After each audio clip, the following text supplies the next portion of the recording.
Баршаңызға сәлем достар. Бүгін сіздерге 1 сағаттың ішінде дайын болатын ауызашарға арналған ас мәзірін ұсынатын боламын.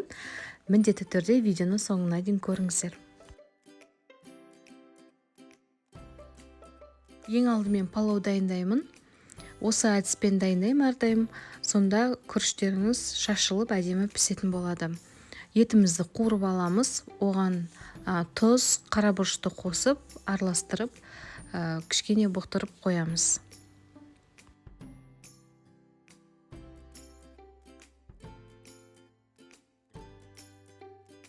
Енді етімізді кішкене қуырып алған соң, пиязды салып қуырамыз, одан соң сәбізді тураймыз. Сәбізді мен осы видеода көрсетілгендей ұзынша қылып тураймын.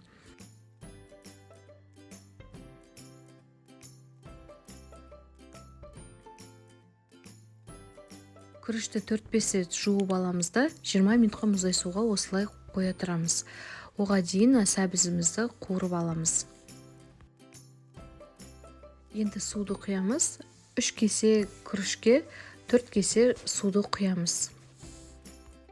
Енді дәміне қарай тұз қосамыз, сушеный барбарис қосамыз және зира қосамыз. Бұл палауға өте керемет дәм беріп тұрады. Өздеріңіздің қалауларыңыз бойынша басқа да дәмдеуіштерді қоссаңыздар болады. Енді күрішті осылай саламызды бір тегіс қылып жайып, бір дана сарымсақты осылай палаудың ішіне салып шығамыз және тәрелке қойып, бетін жауып жарты сағатқа қойып қоямыз. Міне палауда жарты сағаттың ішінде дайын болды. Езілмей әдемі пісті, шашырап. Енді өздеріңіздің қалауларыңыз бойынша әртүрлі үстіне көкөністермен және тағамдармен әсемдеп қойсаңыздар болады.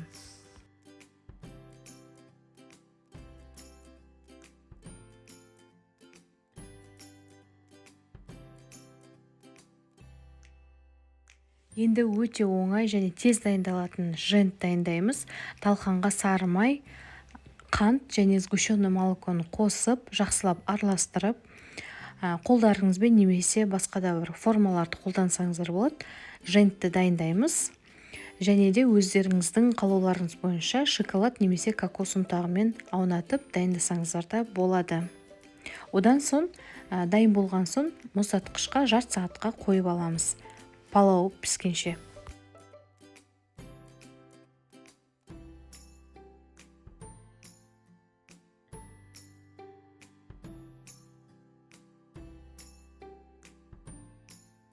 Енді өте тез және құрамы 2 ағзаттан тұратын ачучук салатын дайындайтын боламыз.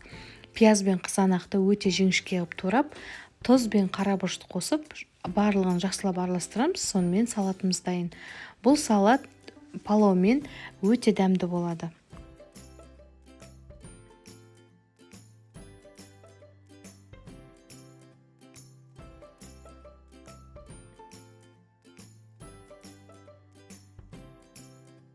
Енді өте дәмді үй жағдайында лимонад дайындайтын боламыз. Бізге керек заттар ол 7-Up немесе сарыағаш қолдансаңыздар да болады. Апельсин, лимон, лайм, жалбыр жапырақтары немесе кез келген жемістерді қолдансаңыздар болады. Үйдегі бар. Одан соң осылай барлығын салып шығамыз кезекпен. Және де қант саламыз. Қантты көп қосудың қажет жоқ. Бір қасықтай ас қасық қант саламыз және сарыағаш немесе жаңағы 7-Up'ты жайлап құямыз. Одан соң араластырамыз, сонымен біздің лимонад дайын болды.